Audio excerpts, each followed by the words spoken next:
नमस्कार दोस्तों, स्वागत है आपका हमारे YouTube चैनल पर। दोस्तों, आज मैं आपको आपकी हर परेशानी का हल बताऊंगी। आप अपनी हर परेशानी से किस तरह निजात पा सकते हैं, कैसे अपने जीवन में खुशियां ला सकते हैं, आज मैं आपको ये बताऊंगी। समस्या चाहे कोई भी हो, बात चाहे कितनी भी बड़ी हो, दुश्मन की बात हो या फिर दोस्त के रूठने की बात हो, दुश्मन को अपना बनाना है या दोस्त आपसे रूठ गया है उसको अपना बनाना है, बात कोई भी है, सिर्फ और सिर्फ ये तरीका आपके लिए सटीक है। अगर आपका कोई ऐसा दुश्मन है जो आपको देखना भी नहीं चाहता, या यूँ समझ लो वो अगर आपको मारना भी चाहता है और इस विधि को आप करते हैं, तो वो दुश्मन आपका गुलाम बन जाएगा। जी हाँ, ऐसा ही होगा, पर कब होगा? जब ये बताई गई विधि आप अपनाएंगे, ये सरल विधि आप अपनाएंगे।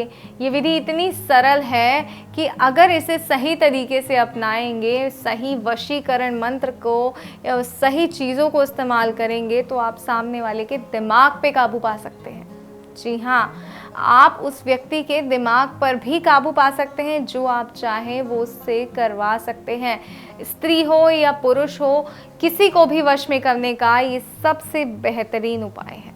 जी हाँ, टोना टोटका की दुनिया में जो लौंग है उसे एक बहुत ही शक्तिशाली और जादुई माना गया है। आज का वशीकरण भी लौंग से ही है। बिल्कुल, लौंग जो है वो बहुत ही शक्तिशाली और जादुई है। अगर इस लौंग का इस्तेमाल सही तरीके से किया जाए तो ये लौंग हर कार्य को सिद्ध कर सकती है, आपके रूठे हुए को अपने पास ला सकती है। चाहे कुछ भी हो जाए, वो फिर कभी आपसे दूर नहीं जाएगा। लेकिन ऐसा कब होगा? जब आप लौंग का प्रयोग सही तरीके से करेंगे। तो आइए बताते हैं कि किस तरह आपको लौंग का प्रयोग करना है। आपको एक घी के दिए की आवश्यकता होगी, लौंग की आवश्यकता होगी, थोड़ा सा सिंदूर और 1 गिलास पानी। बस जी, इतनी ही सामग्री आपको चाहिए। और इतनी ही सामग्री के माध्यम से आप जो आपसे दूर गया है उसे वापस ला सकते हैं। अपने दुश्मन को चंद मिनटों में अपना दोस्त बना सकते हैं। आइए कैसे, बताती हूँ मैं आपको। आपको सुबह 3 बजे उठना है, नहा धोकर साफ कपड़े पहनने हैं। 4:30 बजे तो आपको अपने पूजा के स्थान पर बैठ जाना है और आपको एक दिया जलाना है घी का भगवान के आगे। उसके बाद आपको अपने हाथ में 3 लौंग लेनी है, इस तरीके से। ये देखिए, इस तरीके से आपको ये 3 लौंग अपने हाथ में लेनी है और इस 3 लौंग को आपको सिंदूर में डुबो देना है। ये देखिए, सिंदूर की डब्बी में हमने ये 3 लौंगे डुबो दी हैं। अब ये सिंदूर की डब्बी में लौंगे जो रखी हैं हमने, अब इसे आपको ये 1 गिलास पानी में भी डालना है। इस बात का भी खास तौर पे ध्यान रखिएगा।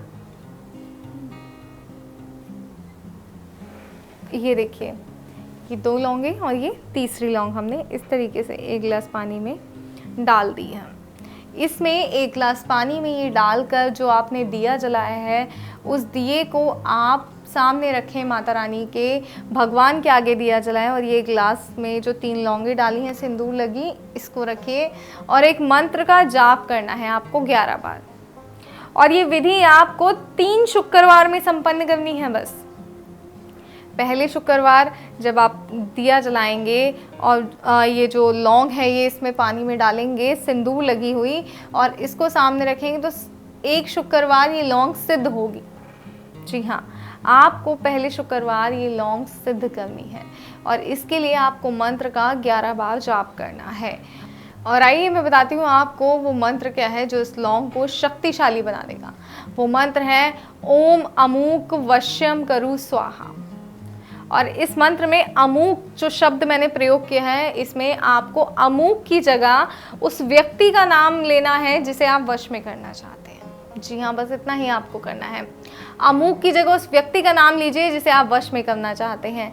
जैसे ही आप ये करते हैं, उस व्यक्ति का नाम लेते हैं, उसके साथ ये मंत्र जो है ताकतवर हो जाता है, क्योंकि इसमें उस व्यक्ति का नाम आ गया, एक मंत्र की शक्ति, दूसरा उस व्यक्ति का नाम आ गया, तो ये मंत्र जो है बहुत ही शक्तिशाली बन जाएगा और आपकी जो 3 लौंग हैं उन्हें बहुत ज़्यादा आपको ताकतवर बना देगा। उसके बाद अगले शुक्रवार भी आपने मंत्र का 11 बार जाप करना है इसी तरीके से। और तीसरे शुक्रवार तीसरे शुक्रवार आपको इस विधि को अंजाम देना है। तीसरे शुक्रवार आप इस विधि को करना क्या है, आपने ये तीनों लौंग ले जाकर, ये ग्लास में जो पानी है ये ले जाकर आपको ये पीसनी है। सबसे पहले तो लौंग, पानी आपको अलग करना है, लौंग जो है वो पीसनी है, और पीस कर आप या तो उस व्यक्ति के खाने में इसको मिला दीजिए, या फिर जहाँ वो जाते हैं, जहाँ वो रहते हैं, उसके आसपास इसे गिरा दीजिए।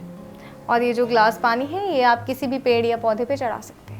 लौंग का ध्यान रखिएगा, लौंग को पीसना है, और पीसने के बाद आप उस व्यक्ति को खिलाना है जिसे आप वश में करना चाहते हैं। फिर देखिए कैसे वो व्यक्ति पूरी तरह आपके वश में हो जाएगा, किस तरह आपकी ही सुनेगा, आपकी ही मानेगा। कोई उसे कुछ भी कह ले, उसके लिए जब तक आप उसे नहीं कहेंगे वो कार्य नहीं करेगा। इस बात का ध्यान रखिएगा कि गलत मंशा से बिल्कुल भी ये विधि नहीं कीजिएगा, क्योंकि ये विधि जितनी सरल है उतनी ही प्रचंड है। एक बार ये विधि हो गई तो इस विधि का करा हुआ कोई भी मौलवी, कोई भी तांत्रिक नहीं काट सकता। अगर चाहते हैं सही तरीके से विधि हो तो आपको इस विधि को सही तरीके से करना है और सही मंशा से करना है, मंत्रोच्चारण सही प्रकार से करना है, क्योंकि मंत्रोच्चारण सही है तो विधि सही है। ध्यान रखिएगा इस बात का, और इसी तरह इस विधि को अंजाम दीजिए और अपने जीवन में खुशियाँ लाइए। कोई और परेशानी है जिसका समाधान करके थक गए हैं तो स्क्रीन पे दिए गए नंबर पर गुरुजी को फ़ोन कीजिए, उनसे बात कीजिए और अपनी हर समस्या उन्हें बताइए, हर परेशानी का हल आप उन्हें बताइए, क्योंकि गुरुजी के पास हर समस्या का सटीक हल होता है। तो मुझे दीजिए इजाज़त। जय माता दी।